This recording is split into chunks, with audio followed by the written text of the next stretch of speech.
So welcome to Whispering Heights. Hey, I am painting today, and I'm going to show you around this apartment because it's they're redoing the whole thing. I'm not doing all that. I'm just doing the ceilings and the floors, and you can see all the carpet's already been taken out of here because this is an apartment that somebody had lived into a long time, and now they're trying to get it all ready to go for someone else. It's going to be pretty and beautiful.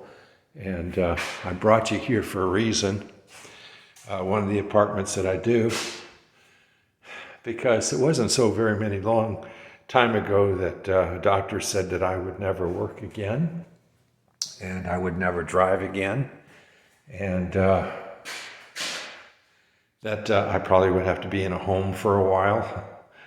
None of those things came to be true. I drive, I work. I have a real hard time, as you know, with remembering things, and with memory is difficult, and also saying the words that I want to say. Funniest things, I'll be talking about a screwdriver, and I'll say the pop machine, and don't even know that that's what's coming out of me. It'd just be something totally different than what I intended to be. And of course, I still don't have the ability to read, which is very difficult sometimes. Here's the bathroom, including the loo that's been rude has been the toilet has been removed so that the place can be fixed, and I'm going to paint it up. I'm pretty happy about this. It's pretty exciting that I'm able to do all these things, and it's really, the bottom line is that God has been good. God is always good, but I never thought that I would be able to come back in here and do these things, and yet I've been doing this now for some time, and God has just done so much, and He's given me opportunity after opportunity, not only here, but at the church where Judy and I are members of. I'm not a pastor there, but they've given me opportunity to do pastoral work for them.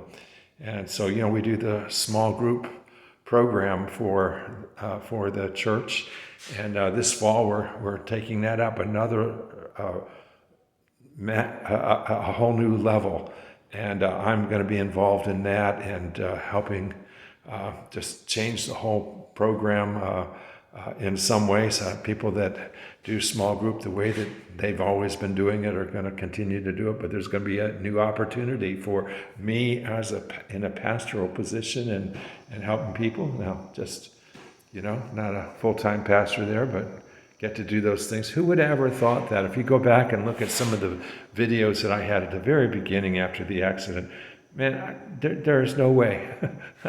I couldn't remember anything. I couldn't say anything, and still have trouble with that. But, I'm sitting here and I'm thinking about something that my son said to me. He says, Dad, I had this vision. And I said, and I may have said this before on YouTube, I don't know, but it's worth saying again. He said, Dad, I have this vision. I said, well, what is that? He says, so I had this vision that you're going to be, talking at churches, and you're going to be not able to come up with the words, just like you do now, and it's going to be difficult. And sometimes you won't know what people won't be able to pick out what you're trying to say, but what you have to say will be so exciting and so interesting to them that they aren't even going to notice the problems that you have. And I thought, that's amazing that God would do something like that.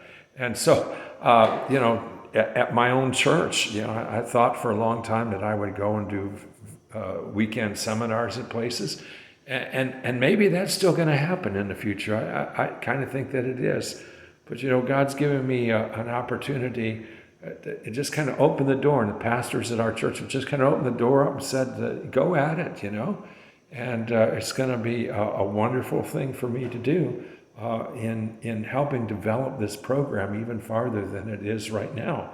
Have our small group or life group, or whatever you want to call it, I can't ever remember, that God would give that to me as an opportunity. After all those years of being a lead pastor in a church, and now I'm just a helper.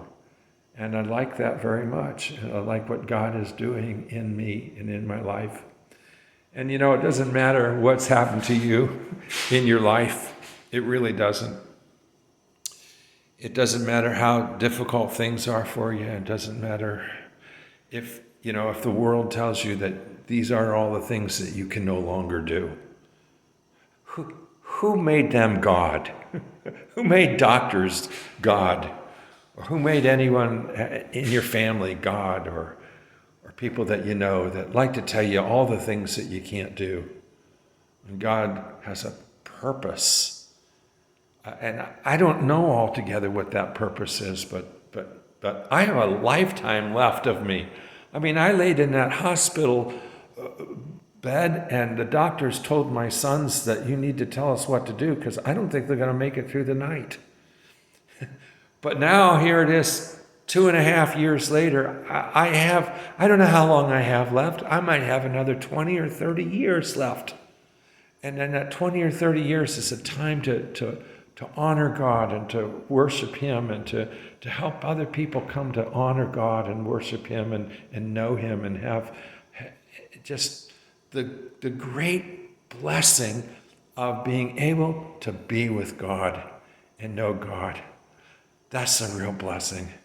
It's not even the repairs. I'm doing repairs on the floors that had some holes in it, so that's what came up with repairs. But God, the repairs of my life to be able to bring me here. That's not even so much of it is the fact that I have had this amazing, wonderful opportunity to see God and know God in a way that I would never have been able to see Him or know Him in any other way than through what has happened in my life. And I thank God for that, and I appreciate Him.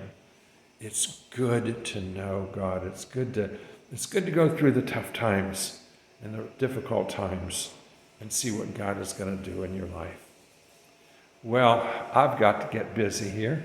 I've got an entire apartment to paint, all the walls of it, the ceilings, and get her done so I can make a little money too. That's good. That's a whole lot better than living in a home someplace, which is kind of what they thought I would do for a while. Well, that didn't happen because they were wrong, and God is bigger than them. And He's bigger than you and me. Why don't we trust Him? You have a great day. Thanks for listening to my video. And be sure to subscribe. When I first started this, I could never remember the word subscribe. I don't know why. Subscribe and tell other people about it, and make sure to like it. I appreciate that. You have a great day. Bye-bye now.